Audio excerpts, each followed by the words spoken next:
জঙ্গিপুরের বুকে এখনো অব্দি কতটা উন্নয়ন হয়েছে?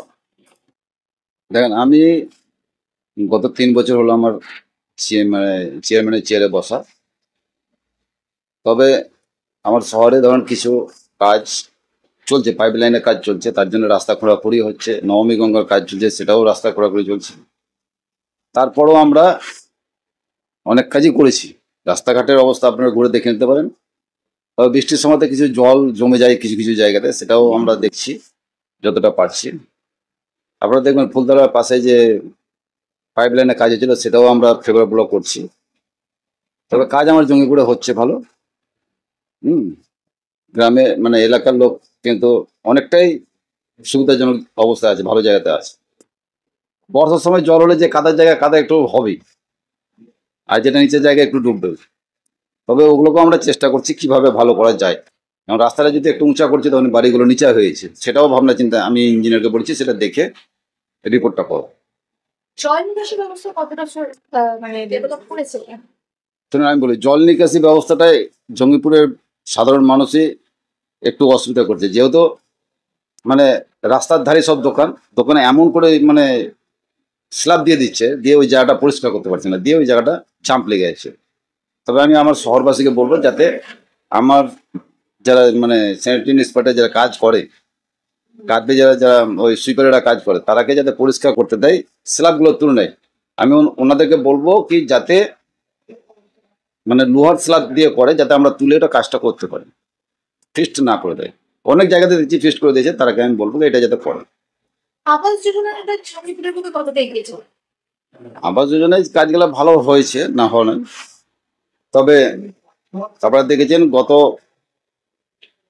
মোটামুটি বছরখানেক হলো, দিদি কিন্তু নিজে বলেছে কি জঙ্গিপুরে আবাস যোজনায় যে বাড়ি হয়েছে, তাতে জঙ্গিপুর পৌরসভা ২ নম্বরে আছে। তবে আমি জানি কি ভালো জায়গাতে আছে। আমরা যেগুলা বাড়ি দিয়েছি সেগুলা কাজ হচ্ছে, সরকারি নিয়ম মেনে কাজ হচ্ছে, সেগুলাকে জিও ট্যাগ হচ্ছে। সেটা কলকাতাও দেখছে, আমাদের দিল্লিও দেখছে। এইখানে ২ নম্বরে করার কিছু না। আর আমি আমি আমি আমার জঙ্গিপুরবাসীকে বলবো, আবাস যোজনাতে যাতে বাড়ি করার জন্য কাউকে টাকা লাগে না। আমাদের মাননীয় মুখ্যমন্ত্রী বলেছে ১ পয়সা লাগবে না। আমাদের সরকার ১,৯৩,৫০০ টাকা দিচ্ছে, কেন্দ্রীয় সরকার ১.৫ লাখ টাকা দিচ্ছে, আর বেনিফিশিয়ারি হলো ২৫। এই দিয়ে ৩,৬৮,০০০ টাকা টোটাল দিতে হবে। আমরা প্রত্যেকেই জানি মুখ্যমন্ত্রী মমতা বন্দ্যোপাধ্যায় যে প্রকল্পগুলো এনেছে প্রত্যেকটাই জনসাধারণের জন্য। জঙ্গিপুরের বুকে জনসাধারণ কতটা উপকৃত হচ্ছে সেই প্রকল্পগুলো বিক্রি করে? দেখেন, আমাদের মাননীয় মুখ্যমন্ত্রী মানবিক মুখ। উনি কিন্তু মানুষের সবসময় পাশে থাকার চেষ্টা করে, আর ওনাকে দেখে আমরা কিন্তু ফলো করি কি মানুষের পাশে আমরা কিভাবে থাকবো, মানুষের সেবাটা কিভাবে করব। আমাদের মাননীয় খলিল সাহেবও, আমাদের বিধায়ক, জেলা সভাপতি, উনিও কিন্তু বলেন কি মানুষের পাশে থাকতে হবে, মানুষের কাজ করতে হবে। তাই আমরা সব সময় আমার এই অফিসটা, আমি ধরেন কি 11:30-12টায় পৌরসভায় যাই, 3টে-4টার মধ্যে আসি, পৌরসভার কাজ সব করে আসি। তারপরে আমার যে পার্টি অফিস আছে, সেই পার্টি অফিসে আমি সকালে 2 ঘন্টা 3 ঘন্টা বসি, সন্ধ্যার সময় 2 ঘন্টা 3 ঘন্টা বসি, রাত্রে 11টা পর্যন্ত এই পার্টি অফিসে আমাকে পাবো। তবে যেভাবে আমাদের দিদি নির্দেশ দেয় সেভাবেই আমরা চলি। তারপরও কন্যাশ্রী, রূপশ্রী, রূপশ্রী, লক্ষ্মীর ভান্ডার, বিধবা ভাতা, বৃদ্ধ ভাতা, এই যে এতগুলো মুখ্যমন্ত্রী এনেছেন, প্রত্যেকটা মানুষ সেই উপকার পাচ্ছে, প্রত্যেকটা মানুষ প্রভাব কতটা বুঝতে পারছে? না, আপনি দেখুন দেখুন আমাদের দিদি যখন মানে দ্বিতীয়বারে যখন বসলেন মুখ্যমন্ত্রী, তখন আমি দেখেছি 2021 সালে দেখেছি ওনাকে বক্তব্যের মাঝে বলেছিলেন কি আমি প্রত্যেকটা বাড়িতে বাড়িতে পৌঁছাবো। কিন্তু তারপরে উনি মুখ্যমন্ত্রী হওয়ার পর আমি দেখেছি লক্ষ্মী ভান্ডার এমন একটা প্রকল্প তৈরি করলেন। উনি একটা লক্ষ্মী ভান্ডার তৈরি করলেন প্রত্যেকটা বাড়িতে বাড়িতে। এমনকি দেখেন, প্রত্যেকটা বাড়িতে 2-3টা করে বউ আছে, মেয়ে ছেলে আছে, তারা কিন্তু লক্ষ্মী ভান্ডার পাচ্ছে। তা আমি দিদিকে ধন্যবাদ জানাবো। এই যে গরিব মানুষের প্রতি যে ওনার একটা মানে দেখভালের একটা পশ্চিমবাংলায়, সেটা কিন্তু উনি করেছেন। কিন্তু এর আগেও অনেক সরকার এসেছে, কিন্তু এরকম প্রকল্প কিন্তু করেননি। আমাদের মাননীয় মুখ্যমন্ত্রী কিন্তু করেছেন। মানুষ অনেকটাই উপকার পেয়েছে। আপনি গরিব মানুষের কথা বলছেন না, গরিব মানুষ এই যে ধরুন কি 1,000 টাকা করে পাচ্ছে, তাহলে কিছু না হলে তো ওর আঁচল থাকছে মেয়েটার, সে তো খরচ করতে পারছে। তো যাই হোক, ওনার মানে এই 1,000 টাকা দিচ্ছে, আগামী দিনে উনি আরো ভাববেন কিছু গরিব মানুষদের জন্য, সেটা আমি কিন্তু আশা রাখি। আমরা প্রত্যেকে জানি কন্যাশ্রী প্রকল্প। কন্যাশ্রী প্রকল্প প্রথম যখন চালু করা ছিল তখনই এর প্রধান লক্ষ্য ছিল যাতে মেয়েরা পড়াশোনায় এগোয়। মেয়েদের জন্য এটা করাই কারণ যাতে তাদের 18 বছরের আগে যাতে বিয়ে না হয়ে যায়, তারা যাতে সঠিক অন্তত পড়াশোনাটা যেটুকু মিনিমাম প্রয়োজন সেটুকু কমপ্লিট করে। জঙ্গিপুরের মধ্যে মেয়েদের পড়াশোনার হার কতটা লেগেছে? আমার জঙ্গিপুরে আমার ওয়ার্ডের কথা বলি, সত্যি কথা বলতে কি অনেক মেয়ে ছেলে কিন্তু আমার ছেলেদের থেকে মেয়ে ছেলেরা কিন্তু অনেকটা এগিয়ে পড়ালেখাতে। তো যাই হোক, এটাতে এই কন্যাশ্রীতে যেটা হয়েছে আমি বলবো খুব ভালো হয়েছে। সেটাও আন্তর্জাতিক এটা পুরস্কার পেয়েছেন আমাদের দিদি। তো এই সত্যি কথা কি এই কন্যাশ্রীটা খুব ভালো হয়েছে। মানুষ মানে কম বয়সে বিয়ে দিচ্ছে না, মানুষের একটা পর দিকে একটা আগ্রহ হয়েছে। সেটা খুব আমি দিদিকে ধন্যবাদ জানাবো এইসব প্রকল্প করার জন্য। মেয়েদের ক্ষেত্রে এটা করার জন্য লক্ষ্মীর ভান্ডার যেটা বিধবা ভাতা মানুষ কি আসছে প্রত্যেকটা মানুষের কাছে কোনো দুয়ারের সংখ্যা কতটা প্রভাব ফেলেছে? শুনুন, আমার এখানে বিধবা ভাতা বলেন তারপর বার্ধক্য ভাতা বলেন, এগুলো কিন্তু মানুষ পায়। আমি কিছুদিন আগে দেখলাম সরকার থেকে একটা মানে নিয়ম আছে কি প্রত্যেকটা মার্চ মাসের পর কে বেঁচে আছে না কে মারা গেছে সে সব কাগজগুলো জমা দিতে হয় পৌরসভা। সেগুলো দেখলাম অনেকেই জমা দিয়েছে, আর কিছু লোক মারা গেছে। তো যাই হোক, আমি আমার সরকারকে বলবো কি যাতে এরকম স্কিম আরো যদি করতে পারে মহিলাদের জন্য, সেটা কিন্তু খুব মানে ভালো।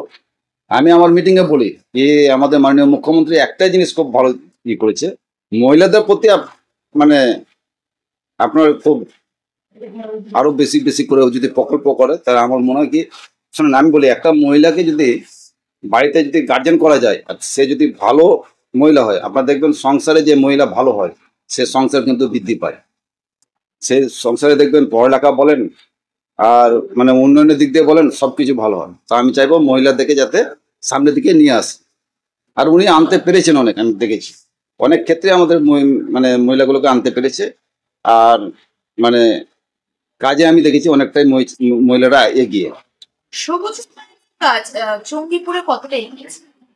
না, এ তো ধরুন কি আমাদের শুরু করেছি। আমি কালকে একটা আমার এলাকাতে 3-4 জায়গাতে গাছ লাগাবো, সেটা ভিজিট করা হয়েছে পৌরসভা থেকে। তবে প্রত্যেকটা ওয়ার্ডে ওয়ার্ডে চলছে এরকম কাজ।